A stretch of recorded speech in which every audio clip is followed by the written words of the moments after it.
Bismillah walhamdulillah wassalatu wassalamu ala rasulillah sallallahu ala Muhammad sallallahu alaihi wasallam. Seketika seorang murid ada berbeda paham dengan gurunya. Maka seorang murid tadi mengeluarkan kata-kata kasar ataupun yang tidak senonoh, intinya meluapkan satu kebenciannya kepada sang mursyid atau gurunya. Seketika murid itu melontarkan kata-kata kasar kepada mursyidnya itu. Namun sang mursyid hanya diam, mendengarkannya dengan tenang, dengan sabar, tidak ada berkata-kata satupun. Setelah murid ini pergi, lalu murid yang lain juga melihat peristiwa yang terjadi itu. Maka murid lain itu bertanya kepada mursyidnya, "Ya mursyidku, kenapa engkau diam saja? Tidak ada membalas makian-makian fulan itu? Tidak engkau membalas tentang cacian-cacian saudara itu?" Seketika kemudiannya bertanyalah mursyid ataupun guru itu kepada muridnya yang bertanya tadi,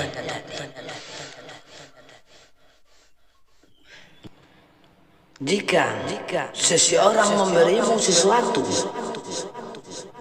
tetapi kamu tidak mau menerimanya, lalu menjadi milik siapakah pemberian itu? Mursyid bertanya kepada murid itu. Lalu murid itu menjawab, "Tentu saja menjadi milik si pemberi, ya guru." Begitu pula dengan kata-kata kasar, cacian makian saudara kamu tadi terhadap saya. Karena aku tidak mau menerima kata-kata itu, maka kata-kata tadi akan kembali menjadi miliknya. Dia harus menyimpannya sendiri, kata mursyidnya. Sesungguhnya dia tidak menyadari karena nanti dia harus menanggung akibatnya di dunia maupun di akhirat. Karena energi negatif yang muncul dari pikiran, perasaan, perkataan dan perbuatan hanya akan membuahkan penderitaan hidup. Itu pesan nasihat dari gurunya. Lalu mursyidnya, sama juga seperti orang yang ingin mengotori langit dengan meludahinya, lalu ludah itu hanya akan jatuh dan mengotori wajahnya sendiri. Begitu pula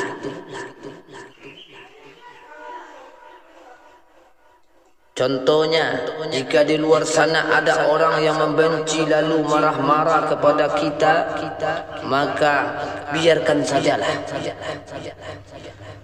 Karena mereka membuang debu-debu hati, sampah-sampah hati mereka. Jika engkau diam saja, maka sampah itu akan kembali kepada diri mereka sendiri. Tetapi jika engkau melawan dan membalasnya, berarti engkau menerima sampah dan debu itu. Maka wahai murid-muridku, maka hari ini begitu banyak orang yang hidup dengan membawa sampah dan debu hatinya. sampah amarah, sampah kebencian, dan berbagai sampah lainnya. Maka jadilah kita orang yang baik, lagi bijak. Maka nasihat mursyid, jika engkau tak mungkin memberi, maka janganlah mengambil. Jika engkau terlalu sulit untuk mengasihi, maka janganlah membenci. Jika engkau tak dapat menyenangkan orang lain, maka janganlah membuatnya sedih. Jika engkau tak pandai memuji, maka janganlah mengkeji. Jika engkau tak dapat menghargai, maka janganlah menghina. Jika engkau tak suka bersahabat, maka janganlah bermusuhan. Inilah saatnya kita melatih diri untuk membuang semua debu sampah yang ada di hati kita. Mari kita renungkan untuk diri kita masing-masing. Mampukah kita mengikuti nasihat dan meneladani kebijakan sang mursyid dan guru kita? Mampukah kita menjaga hati agar tetap bersih bahkan sampai kelak kita menghadap Allah Subhanahu wa taala?